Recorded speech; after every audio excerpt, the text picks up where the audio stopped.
Hello नमस्कार साथियों। स्वागत है आप सभी का। इस लेक्चर में हम लोग बीपीएससी एईडीओ के लिए प्रैक्टिस सेट 7 करेंगे।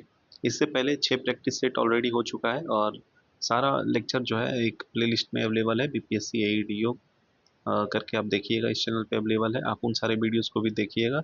बहुत सारे मतलब अच्छे अच्छे क्वेश्चन हैं इन सारे सेट्स में। मतलब हर एक सेट में 100 क्वेश्चंस होते हैं जीके जीएस का। और लेक्चर के बाद जो लेक्चर जब ख़त्म हो जाता है तो उसका पीडीएफ भी एक लिंक के माध्यम से मेंशन कर देते हैं कमेंट बॉक्स में, ताकि जिसको भी अगर पीडीएफ चाहिए तो आप वहां से ले सकते हैं। और वीडियो स्टार्ट करने से पहले आप लोगों से रिक्वेस्ट है कि वीडियो को लाइक कर दीजिएगा, चैनल को सब्सक्राइब कर दीजिएगा और शेयर कर दीजिएगा अपने दोस्तों में जो भी बीपीएससी एईडीओ या फिर बीपीएससी बिहार दरोगा, बिहार एसएससी सीजीएल इन सारे एग्जाम्स की तैयारी कर रहे होंगे। तो उन सारे एग्जाम्स में भी इम्पोर्टेंट होंगे ये सब सारे क्वेश्चंस, क्योंकि हर एक सेट्स में 100 क्वेश्चंस होते हैं जीके जीएस के, और बाकी सारे एग्जाम्स में भी लगभग वही सिलेबस होता है। ठीक है, तो अ, अच्छे से देखिएगा ध्यान से। अगर आपको स्लो लगे तो स्पीड बढ़ा के भी देख सकते हैं। तो चलिए शुरू करते हैं और शेयर कर दिएगा अपने दोस्तों में भी। पहला क्वेश्चन है कि बिहार विभूति ज्वेल ऑफ बिहार के नाम से किसे जाना जाता है। बिहार विभूति ज्वेल ऑफ बिहार के नाम से किसे जाना जाता है। तो यह है अनुग्रह नारायण सिन्हा। अनुग्रह नारायण सिन्हा। ठीक है। अगला क्वेश्चन है क्राउडिंग इफेक्ट यानी प्रभाव, क्राउडिंग प्रभाव एक ऐसी परिघटना है कि बाजार अर्थव्यवस्था क्षेत्र में सरकार की बढ़ती प्रभावित होने से उत्पन्न होता है। क्या उत्पन्न होता है इससे। क्राउडिंग इफेक्ट एक ऐसी परिघटना है कि बाजार अर्थव्यवस्था क्षेत्र में सरकार की बढ़ती प्रभावित होने से उत्पन्न होता है। तो इसका आंसर जो हो जाएगा ऑप्शन ए और बी दोनों। ठीक है, मांग पक्ष और आपूर्ति पक्ष। मांग पक्ष और आपूर्ति पक्ष दोनों इसका सही होगा। निम्न में से 1953 में राज्य पुनर्गठन आयोग एसआरसी के सदस्य थे। कौन थे निम्न में से। तो इनका नाम हो जाएगा उपयुक्त में से एक से अधिक। ठीक है, उपयुक्त में से एक से अधिक एम के पानीकर, हृदयनाथ कुंजरू और फजल अली, तीनों हो जाएगा इसका आंसर। ठीक है, इसमें इनमें से किसने कहा कि भारतीय न्यायपालिका विलासी मुकदमेबाजी से ग्रसित है। दिए गए ऑप्शंस में बताइए कि किसने कहा था कि भारतीय न्यायपालिका जो है ये विलासी मुकदमेबाजी से ग्रसित है। तो ये कहा था एन वी रमन्ना ने। ठीक है, एन वी रमन्ना ने। पृथ्वी की आयु का निर्धारण किया जाता है किसके द्वारा। तो इसको इसका जो आंसर हो जाएगा ये हो जाएगा यूरेनियम डेटिंग के द्वारा। ठीक है, यूरेनियम डेटिंग के द्वारा पृथ्वी की जो आयु है ये निर्धारित की जाती है। उस राज्य को पहचानिए जिसकी सीमा सबसे अधिक राज्यों की सीमा से मिलती है।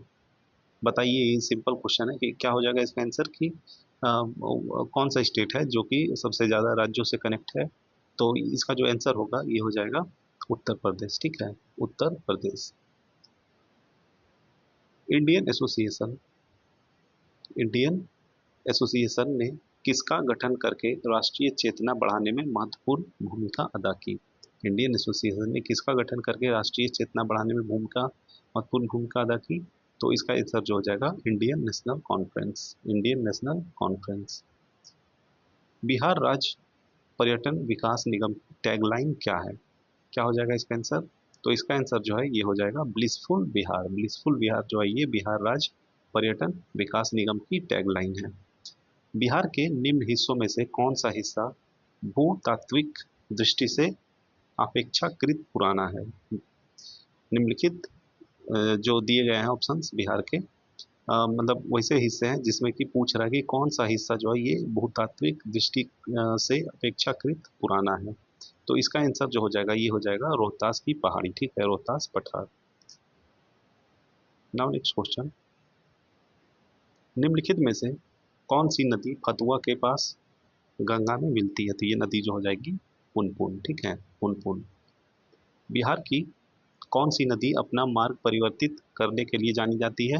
ये बहुत ही सिंपल क्वेश्चन है और ये बहुत बार बहुत सारे एग्जाम्स में पूछा गया है। तो इसका आंसर जो हो जाएगा ये हो जाएगा कोसी। मुजफ्फरपुर बम कांड में किसको फांसी की सजा दी गई थी। कौन थे वो। तो वो थे खुदीराम बोस। खुदीराम बोस। 1930 में बिहार क्षेत्र की राजस्व वसूली में धरना प्रदर्शन के कारण कितनी कमी हो गई थी?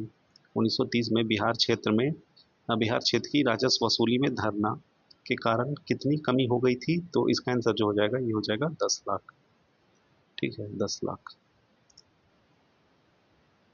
बिहार प्रोविंशियल कांग्रेस कमेटी जिसका मुख्यालय पटना में है उसका गठन कब हुआ था? बिहार प्रोविंशियल कांग्रेस कमेटी, तो इसका जो मुख्यालय पटना में है और इसका गठन जो है ये हुआ था 1908 ईस्वी में। कब हुआ था? 1908 ईस्वी में। हाल ही में समाचारों में देखी गई कि चैट जीपीटी में से चैट जीपीटी में जीपीटी का पूर्ण रूप क्या है? चैट जीपीटी इसमें पूछ रहा है कि जीपीटी का जो फुल फॉर्म है वो क्या होगा? तो इसका आंसर जो हो जाएगा ये हो जाएगा generative pre trend transformer. Generative pre trend transformer. निम्नलिखित में से कौन सा फोटो इलेक्ट्रिक उपकरण डिजिटल अनुप्रयोगों के लिए सबसे उपयुक्त है? क्या होगा इसका आंसर? तो इसका आंसर जो हो जाएगा ये हो जाएगा photo voltaic cell. Photo voltaic cell. अपच का उपचार करने के लिए निम्नलिखित में से किस औषधि का उपयोग होता है? अपच मतलब खाना जब नहीं पचता है तो उसका उपचार करने के लिए कौन सी औषधि का उपयोग होता है? तो उसको बोलते हैं प्रति अम्ल। ठीक है, एंटासिड इसको बोलते हैं इंग्लिश में, हिंदी में बोलते हैं प्रति अम्ल। पराग की सुपरिभाषा है। परागन की सुपरिभाषा क्या है?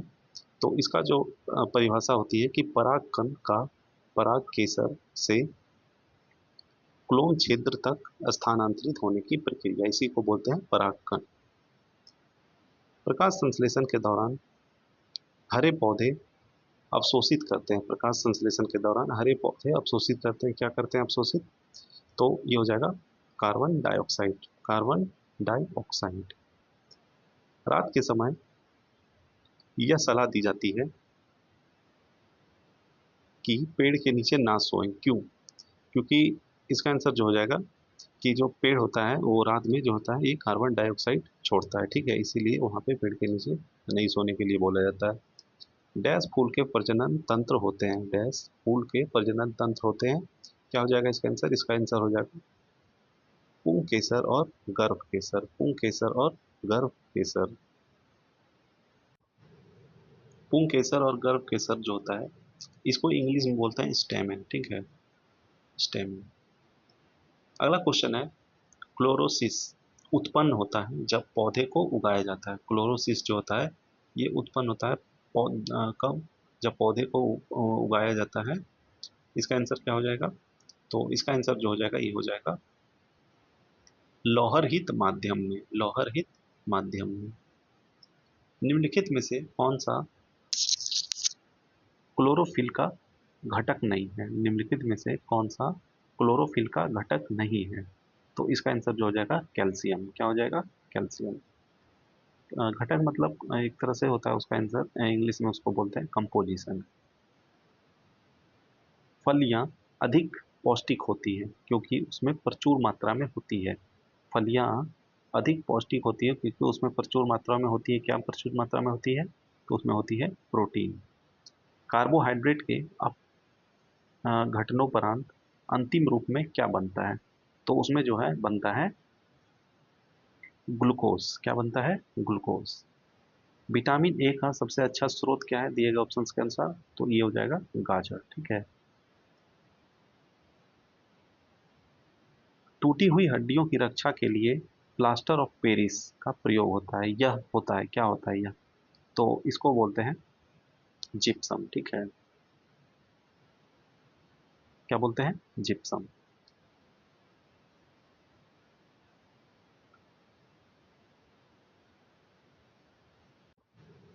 और इसका जो फॉर्मूला होता है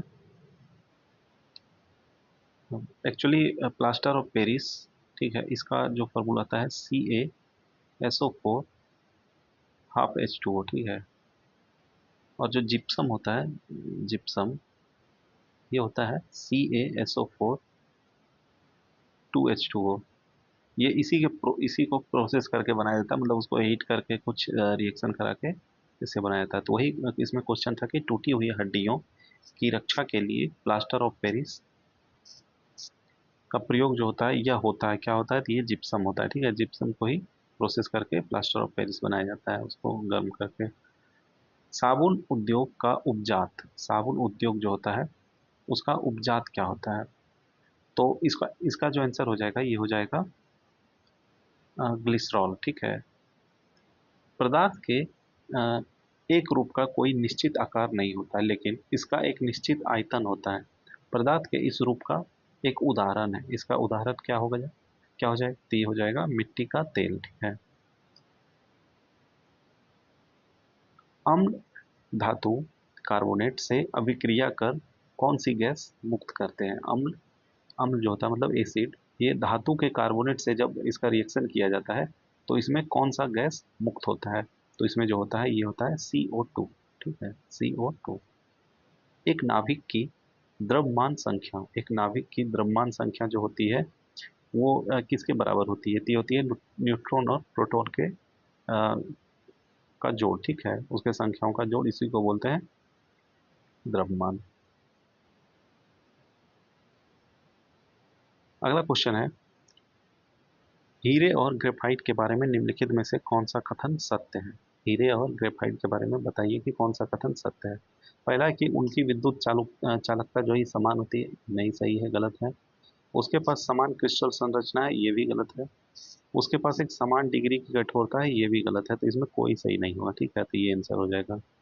रेत और नेप्थलीन के मिश्रण को किसके द्वारा अलग किया जा सकता है? रेत और नेप्थलीन के मिश्रण को किस तरह से अलग किया जा सकता है? तो इसका आंसर जो हो जाएगा सब्लिमेशन। ठीक है, ऊर्ध्वपातन, ऊर्ध्वपातन। निम्नलिखित में से कौन सा कण आवेशित कण आवेश रहित है? कौन सा कण जो है मतलब इसका कोई चार्ज नहीं होता है, ना ही पॉजिटिव या ना ही नेगेटिव। तो ये हो जाएगा न्यूट्रॉन। ठीक है। मानव आंखों के आंख में जो होता है ये किसी वस्तु का प्रतिबिंब जो होता है ये बनता है कहाँ पे? तो ये बनता है रेटिना पे। कहाँ पे बनता है? रेटिना। ये सारे जो क्वेश्चंस हैं ये हम लोग एक यंग यूथ पब्लिकेशन का एक बुक होता है, उसी से हम लोग कर रहे हैं। ठीक है। प्रकाश की एक किरण दर्पण पर 30 डिग्री के कोण पर अपतित होती है। अभिलंब और परावर्तित किरण के बीच का कोण क्या होगा? अ, मतलब बोल रहा है कि जैसे एक सरफेस है, ये नॉर्मल होता है, जिसमें बोल रहा है कि एक किरण जो है इतना आया, इसमें जो ये एंगल बोल रहा है कि 30 डिग्री है। तो जो रिफ्लेक्ट होगा, ये इंसिडेंट हो गया, ये रिफ्लेक्ट हो गया, तो ये एंगल कितना बनेगा? तो ये भी 30 होगा। ठीक है, बराबर होता है दोनों। निम्नलिखित में से किसमें उच्चतम ऊर्जा होती है? निम्नलिखित में से किसमें उच्चतम ऊर्जा होती है? तो ये होता है नीले प्रकाश में। ठीक है। निम्नलिखित में से किस राशि का कोई मात्रक नहीं होता? किस राशि का कोई मात्रक नहीं होता है? तो ये हो जाएगा विकृति, विकृति। एंगस्ट्रॉम जो है ये इकाई है किस चीज की? एंगस्ट्रॉम किसकी इकाई है? तो ये है तरंग दैर्घ्य की, तरंग दैर्घ्य यानी वेवलेंथ।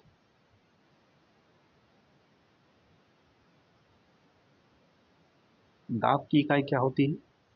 दाब की इकाई होती है न्यूटन, सॉरी ये हो जाएगा न्यूटन प्रति वर्ग मीटर।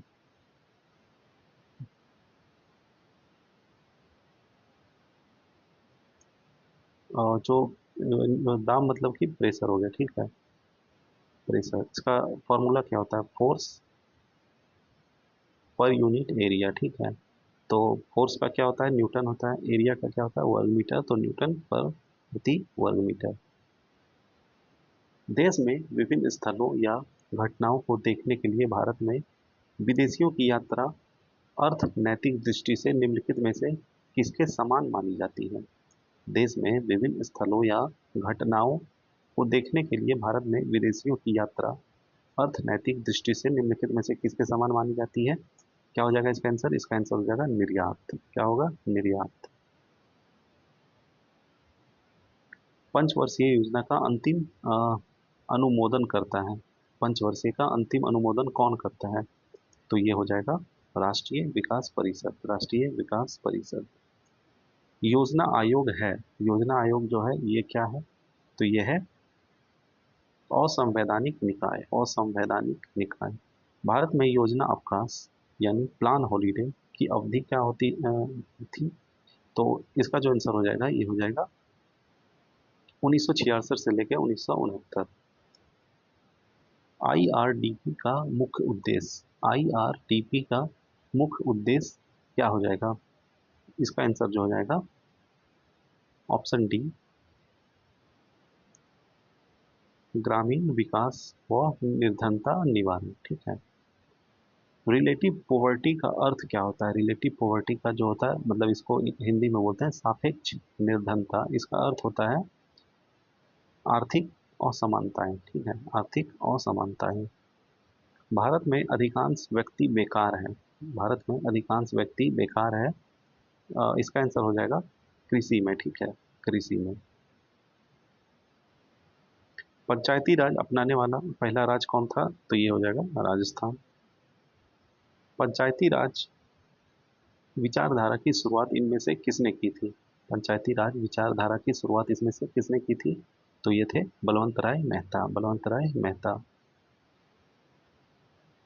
विकेंद्रीकरण प्रणाली की सिफारिश किसने की थी? तो ये की थी बलवंत राय मेहता ने।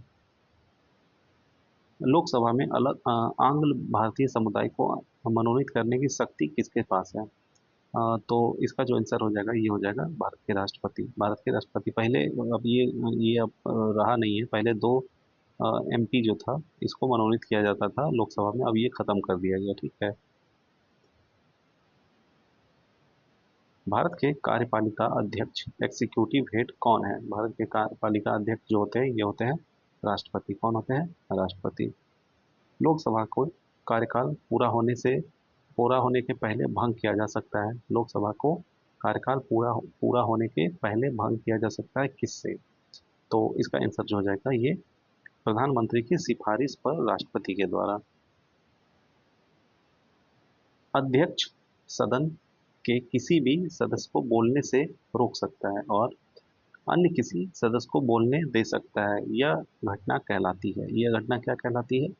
तो यह है बैठ जाना। ठीक है, बैठ जाना। निम्नलिखित में से भारत का राष्ट्रपति किसकी नियुक्ति नहीं करता है? दिए गए ऑप्शन में बताइए कि भारत में मतलब जो भारत का राष्ट्रपति जो होता है इसमें किसकी नियुक्ति नहीं करता है? तो ये हो जाएगा उपराष्ट्रपति। ठीक है, इसका इलेक्शन के थ्रू ये होता है। भारत के राष्ट्रपति का कार्यकाल सरकारी प्रणालियों के किस संयोजन किस की विशेषता नहीं है? तो इसका आंसर जो हो जाएगा ये हो जाएगा अध्यक्षीय एवं गणतांत्रात्मक। ठीक है। भारत में यदि एक देश एक चुनाव लागू किया जाता है तो भारतीय संविधान के किस अनुच्छेद में संशोधन की आवश्यकता होगी? भारत में यदि एक देश एक चुनाव मतलब अगर होता है तो इसमें कौन कौन से अनुच्छेद में इसकी संशोधन करना पड़ेगा? तो इसमें पहला तो है, इसमें थोड़ा सा डिस्क्रिप्शन इसका थोड़ा बताना पड़ेगा अच्छे से। पहला एक हो गया अनुच्छेद 83। ठीक है, अनुच्छेद 83 जो है ये बोलता है कि संसद में मतलब सदनों की अवधि अर्थात लोकसभा या राज्यसभा के बारे में अनुच्छेद 83 का वर्णन किया गया, तो इसमें एक संशोधन होगा। फिर है अनुच्छेद 172। अनुच्छेद 172 में क्या है? तो इसमें राज्य की जो होता है विधायिका या मतलब जो एमएलए वगैरह, तो उसके कार्यकाल में मतलब क्या होगा, तो उसमें भी संशोधन करना पड़ेगा। फिर जो है उसके बाद तीसरा 85, आर्टिकल 85 में भी संशोधन करना पड़ेगा। क्यों? अर्थात ये जो होता है संसद का सत्र होता है। ठीक ठीक है, संसद का सत्र या उसका विघटन उसके बारे में बताता है, तो 85 में भी करना पड़ेगा। फिर हो गया 174, आर्टिकल 174, इसमें भी करना पड़ेगा। इसमें क्या है कि राज्य के विधानमंडल के सत्र के बारे में इसमें मेंशन किया गया है। उसके बाद एक और आर्टिकल है 356। ये आर्टिकल 356 इसमें जो है कि राज्यों के संवैधानिक तंत्र में विफल हो जाने की दशा में उपवन। ठीक है, तो इसमें भी तो ये सारे आंसर हो जाएंगे। तो इसका आंसर यहाँ से अगर देखें तो उपयुक्त ये हो जाएगा उपयुक्त में से एक से अधिक। दोहरी नागरिकता लक्षण है, दोहरी नागरिकता जो है ये लक्षण है किसका, किसका हो जाएगा? तो इसका जो आंसर हो जाएगा 58 का, ये हो जाएगा संघात्मक शासन का। ठीक है, संघात्मक शासन का। जम्मू और कश्मीर राज्य के विभाजन के बाद बने किस केंद्र शासित प्रदेश की अपनी कोई विधायिका नहीं है? जम्मू और कश्मीर राज्य के विभाजन के बाद बने किस केंद्र शासित प्रदेश की अपनी कोई विधायिका नहीं है? तो ये है लद्दाख। सॉरी, इसमें हाँ लद्दाख, ठीक है। निम्नलिखित में से किस क्षेत्र में ओजोन परत पाई जाती है? कौन से क्षेत्र में पाई जाती है? तो पहला जो होता है, ये देखिए शुरू में जो अर्थ से सटा होता है ये होता है ट्रोपोस्फेयर, इसको बोलते हैं। इसके बाद जो होता है दूसरा स्ट्रेटोस्फेयर, ठीक है।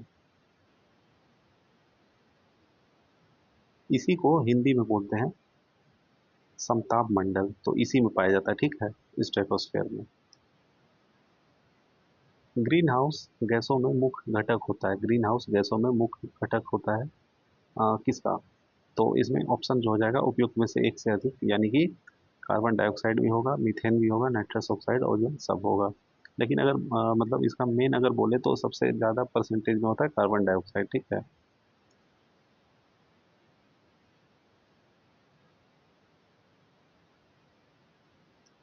अगला क्वेश्चन है कि शैवाल और कवक, शैवाल और कवक से के मिलने से लाइकेन बनता है, जिसे कहते हैं, उसे क्या कहते हैं? तो उसे कहते हैं म्यूचुअलिज्म, ठीक है, म्यूचुअलिज्म, म्यूचुअलिज्म, ठीक है।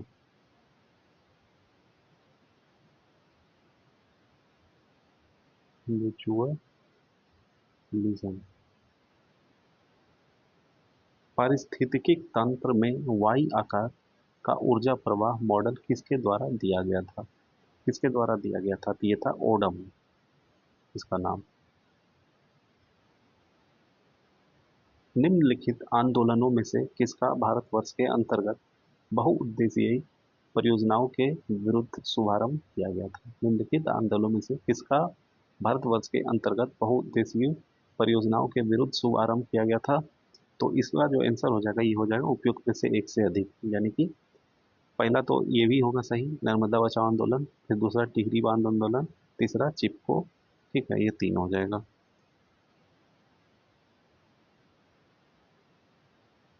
मेथे मोग्लोबिनियम, ठीक है, मेथे मोग्लोबिनेमिया निम्नलिखित में से किससे प्रदूषित पानी पीने के कारण होता है? तो इसका जो आंसर हो जाएगा ये हो जाएगा नाइट्रेट, ठीक है। नाइट्रेट से अगर प्रदूषित पानी को पिएगा तो उसको क्या हो जाएगा? तो उसको उसको बोलते हैं मेथे मोग्लोबिनेमिया।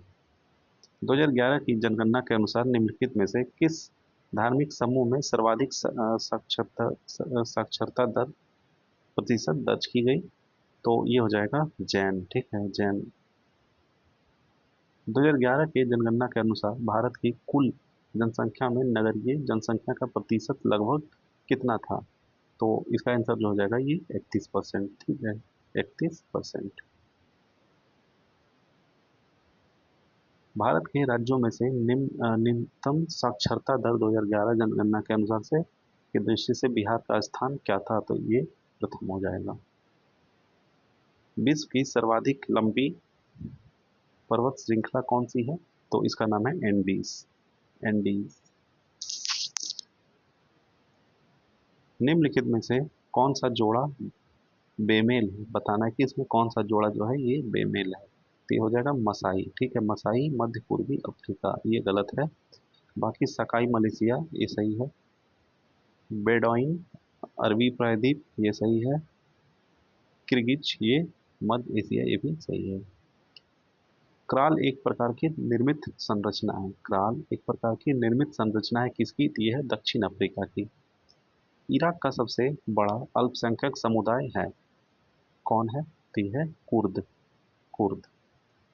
भारतीय उप महाद्वीपीय में लोहे का प्रयोग कब शुरू किया गया था?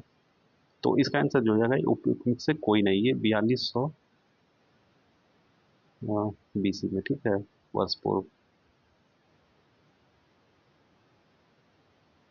पेंजिया से टूटे हुए दक्षिणी महाद्वीप को क्या कहते हैं? पेंजिया से टूटे हुए दक्षिणी महाद्वीप को कहते हैं गोंडवाना लैंड। क्या कहते हैं? गोंडवाना लैंड। आर्कटिक क्षेत्र और अंटार्कटिका महाद्वीप किसके निकट स्थित है? दिए गए ऑप्शन के अनुसार बताइए कि आर्कटिक क्षेत्र और अंटार्कटिका महाद्वीप किसके निकट स्थित है? तो इसका जो उत्तर हो जाएगा ये हो जाएगा उत्तरी और दक्षिणी ध्रुव। उत्तरी और दक्षिणी ध्रुव। अखबारी कागज उद्योग निम्न में से किस स्थान पर अवस्थित है? तो ये हो जाएगा नेपा नगर। ठीक है, नेपा नगर। भारत में किस राज्य का सर्वाधिक क्षेत्र घने पतझड़ वाले जंगल से घिरा है? क्या हो जाएगा इसका आंसर? इसका आंसर जो हो जाएगा ये मध्य प्रदेश हो जाएगा। निम्नलिखित में से किस राज्य में सर्वाधिक क्षेत्र वनों के अंतर्गत पाया जाता है? तो ये है अरुणाचल प्रदेश। मतलब इससे ज़्यादा एमपी में है, मध्य प्रदेश में, लेकिन यहाँ पे ऑप्शन दिया नहीं गया है, तो इसीलिए इसका आंसर हो जाएगा अरुणाचल प्रदेश। भारत के निम्नलिखित क्षेत्रों में कहाँ उष्णकटिबंधीय आर्द्र सदाबहार वन नहीं उगते हैं? तो ये हो जाएगा पूर्वी घाट में। ठीक है। मलनाड क्षेत्र का संबंध निम्नलिखित में से भारत के किस पठार से है? तो ये हो जाएगा कर्नाटक का पठार। कर्नाटक का पठार। मगध एवं अंग का मैदान किसके हिस्से हैं? तो ये जो हिस्सा है ये है मध्य गंगा मैदान का। मध्य गंगा मैदान का। ऐतिहासिक दक्षिणापथ नामक क्षेत्र का विस्तार है। ऐतिहासिक दक्षिणापथ नामक क्षेत्र का विस्तार जो है ये है उपयुक्त में से एक से अधिक हो जाएगा। इसमें कौन क्या क्या आंसर हो जाएगा? तो विंध्याचल पर्वत श्रेणी से कृष्णा के मध्य और विंध्याचल पर्वत श्रेणी से कावेरी नदी के मध्य, दोनों आंसर होगा। प्रार्थना समाज, यंग इंडिया, लोक हितवादी, सत्य शोधक समाज, रहनुमाई माजदाई सन सभा के लिए निम्न विकल्पों में से सही संयोजन बताइए। ठीक है, तो इसका आंसर जो हो जाएगा ये हो जाएगा इसका ऑप्शन बी होगा आंसर में।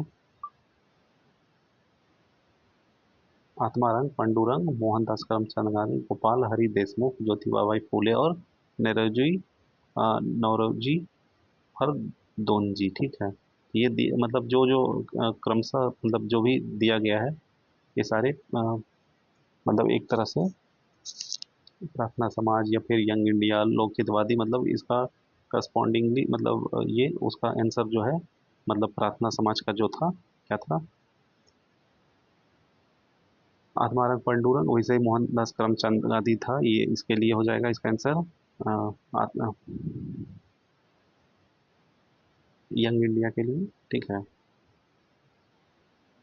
अगला क्वेश्चन है भारतीय पुनर्जागरण। भारतीय पुनर्जागरण यानी कि रेनेसेंस आंदोलन के पिता कौन है? तो इसके जो पिता हैं ये कहलाते हैं राजा राम मोहन रॉय। ठीक है, राजा राम मोहन रॉय। मूक नायक समाचार पत्र से कौन संबंध मूक नायक समाचार पत्र से कौन संबंध था? तो इसका जो आंसर हो जाएगा ये हो जाएगा बी आर अम्बेडकर। राजा राम मोहन राय जो थे ये संपादक थे किसके? तो ये थे संवाद कौमुदी के। संवाद कौमुदी। इंडिया विंस फ्रीडम किसने लिखी? तो ये जो है लिखी है मौलाना अबुल कलाम आज़ाद ने। मौलाना अबुल कलाम आज़ाद ने। निम्नलिखित में से कौन सा कथन सही है? निम्नलिखित में से कौन सा कथन सही है? तो इसका ऑप्शन ए हो जाएगा सही कि 1857 में दरभंगा, डुमराव और हटवा के महाराजाओं और उसके साथ ही जमींदारों ने आदमी तथा पैसे से अंग्रेजों की मदद की थी। अगला क्वेश्चन है 89। जगदीशपुर के किस व्यक्ति ने 1857 के विप्लव में क्रांतिकारियों का नेतृत्व किया था? ये थे कुंवर सिंह। कौन थे? कुंवर सिंह। ये जो क्वेश्चन है ना बहुत बार बहुत तरह से पूछा गया है बहुत सारे एग्जाम्स में भी। 1857 के विद्रोह के बाद ब्रिटिश सरकार ने सिपाहियों का इन प्रांतों में से चयन किया था। किस प्रांतों से चयन किया था? तो इसका आंसर जो हो जाएगा गोरखा, सिख और पंजाब उत्तर प्रांत से। ठीक है। बिहार प्रोविंशियल किसान सभा का गठन कब हुआ था? तो इसका जो गठन है ये हुआ था 1929 ईस्वी में। 1929 ईस्वी में। प्लासी युद्ध के पश्चात किसको बिहार प्रांत का उप दीवान नियुक्त किया गया था? तो इसका जो आंसर हो जाएगा ये हो जाएगा राजा सिताव राय। बक्सर के युद्ध में अंग्रेजी सेना किसके नेतृत्व में लड़ी थी? तो ये जो है इसका आंसर हो जाएगा मुनरो, हेक्टर मुनरो। नूह सिपिहर की काव्य रचना मुख्य रूप से किस ऐतिहासिक व्यक्ति पर केंद्रित है? किस ऐतिहासिक व्यक्ति पर केंद्रित है? तो ये है मुबारक शाह खिलजी, मुबारक शाह खिलजी। लोधी वंश की स्थापना जो है ये किसने की थी? तो लोधी वंश की जो स्थापना है ये की थी बहलोल लोधी ने। निम्नलिखित में से किस सुल्तान ने एक नगर बसाया जहां अब आगरा है? तो ये जो हो जाएगा सिकंदर लोधी। अब अगला क्वेश्चन है प्राकृत प्रकाश, प्राकृत प्रकाश ग्रंथ किसने लिखी थी? तो ये किसने लिखी थी? इनका नाम था वरुचि, वरुचि। अभि अपु सॉरी अभिज्ञान शकुंतलम के लेखक कौन है? तो इसके लेखक है कालिदास। बुद्ध के जीवन की चार महत्वपूर्ण घटनाओं और उनमें संबंधित चार स्थानों का नीचे उल्लेख है। यह दो स्तंभ 1 और 2 में अंकित है। आपको इनमें सही सुमेलित करना है। तो यहाँ पे जो इसका सही सुमेलित है वो इस प्रकार होगा।